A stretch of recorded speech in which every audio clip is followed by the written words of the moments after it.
everyone, and welcome to Make It Happen Monday. Today I have kind of a special treat for you. I have some score sheets because I work a lot with SCORE, which is a mentorship program.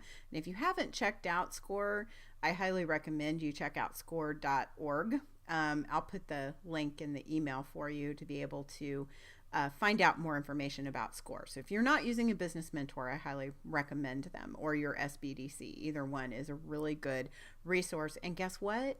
I won't call it free because your taxpayer dollars do pay for it, but it is a no cost to out of pocket for you to use those mentors. Anyway, I do a lot of speaking for SCORE, and I developed some really cool tools for those SCORE folks that I speak for.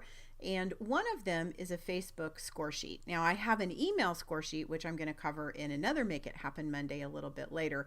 But for right now, I kind of wanted to go over this Facebook score sheet with you. And I've included a link to the PDF in your in the email that I sent you, so you can go ahead and download this. If you're watching this on YouTube later on, I'll put a link to the PDF inside the YouTube description when it gets published on YouTube later.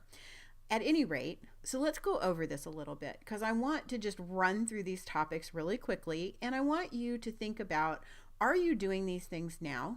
Do you need to start doing them? So you need to get some more information about it, or you've really made up your mind that you're going to do it, and when you print the score sheet out and check mark that do it phase, that you really are going to make it happen.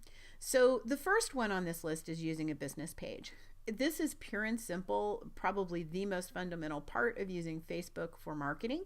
That is, and the way to designate or to decide if you are doing this correctly is if people have to friend you in order to have a relationship with you as a business, you're doing it wrong. You need to go back and create a page. So there's all kinds of places you can find information out about that. I do videos about it. Everyone does videos about it. So if you are not having people who want to interact with your business actually click a button that says like, in other words, they are friending you, then you need to go back and change the way that you're working inside of Facebook as a business presence.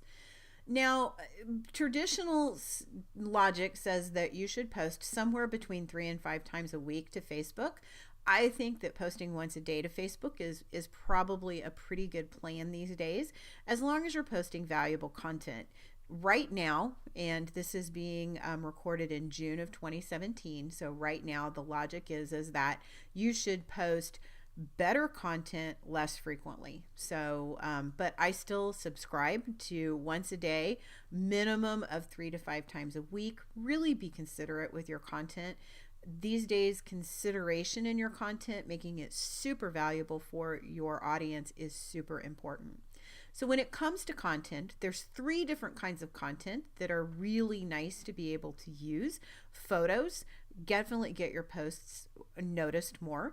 If you are using photos, please put your website on the photo. Now, I've done a ton of videos about this through Make It Happen Monday. Go stop by my YouTube channel, because if there's videos on there right now that tell you how to do this, and there will be more because it's a big pet peeve of mine. If you just want to know how to do it, you simply go to PicMonkey and do an overlay for text or your logo and make sure your website is imprinted on your photos. If you're not using videos on Facebook, you're missing a huge opportunity. Videos are getting a lot more play, a lot more interest, a lot more promotion through the algorithm right now. So if you're not using video, both live and Memorex, and recorded videos or videos that you place on Facebook or share from YouTube to Facebook for that matter, those 2 things you need to be utilizing. So you need to be not just putting out text posts. Use photos, use videos. Original is great, but if you have to curate them, that's fantastic, which is the next topic, which is curated content. That means content you're sharing from another source. So this is something you would have found on Flipboard or on YouTube or on somebody else's blog posts or something like that. That is curated content. Those are all 3 ways that you can fill up that 3 to 5 time a week or once a day posting schedule. The biggest thing that you can do to leverage your Facebook audience is get your Facebook audience to commit to a deeper relationship with you by handing over their email address. So you can't depend on your page, your Facebook page, to collect those through a Join My List button, because honestly, people really don't go to your Facebook page that often. So you need to create an email marketing sign up form. You're going to do that in whatever email marketing software you're using.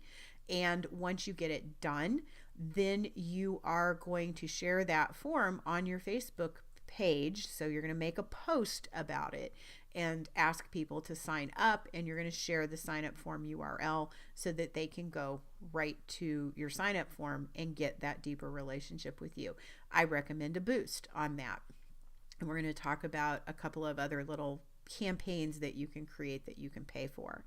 I also recommend that you check your Facebook Insights regularly. I just did a Make It Happen Monday on that, about looking at your insights, about looking at your demographics, because part of really leveraging paid ads of Facebook is gonna be understanding your target market. So what are the demographics you're targeting? And that's another check mark down here.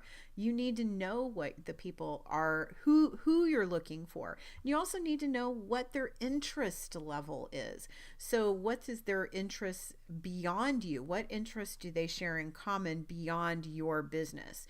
So I work with a lot of horse businesses.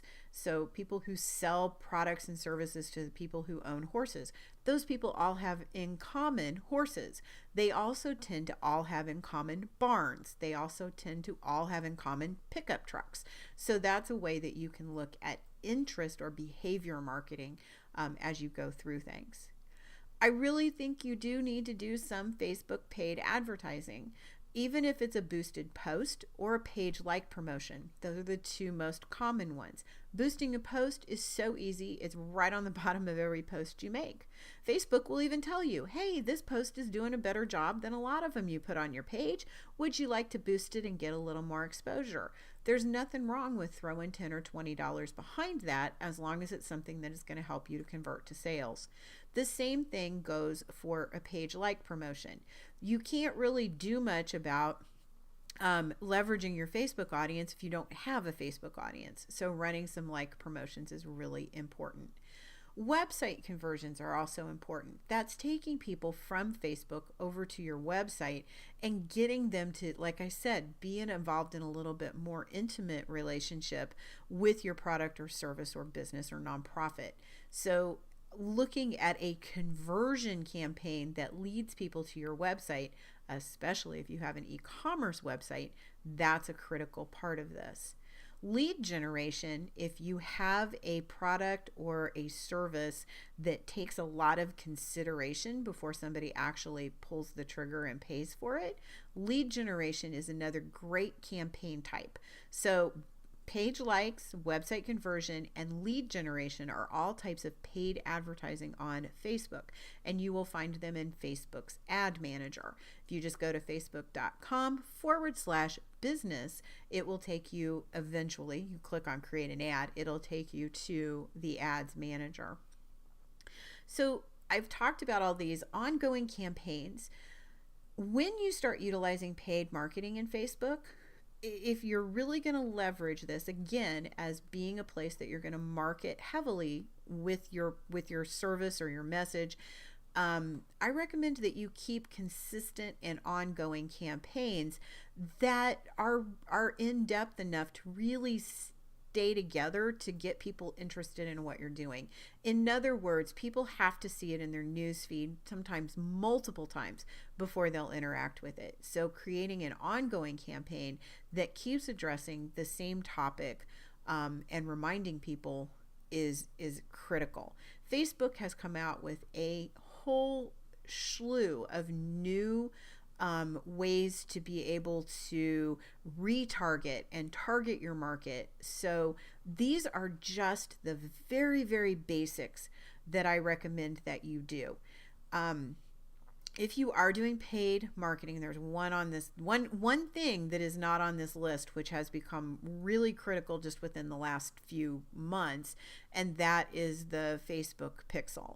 So I'm going to do another Make It Happen Monday on the Facebook Pixel where we talk about what that is and how to get yours, because I do think it's that critical.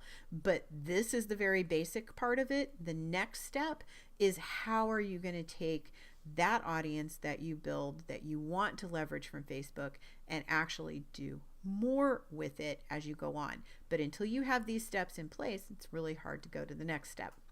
All right, so your challenge for this week is to go through the items on this sheet. Check off what you're doing now. What you're pretty happy with is how you're getting along. What you definitely want to look at to get more information on, maybe you do a little bit more research on, or what from just this little short synopsis that you are pretty sure you want to add to your Facebook marketing so that you can make it happen. Thank you for your time.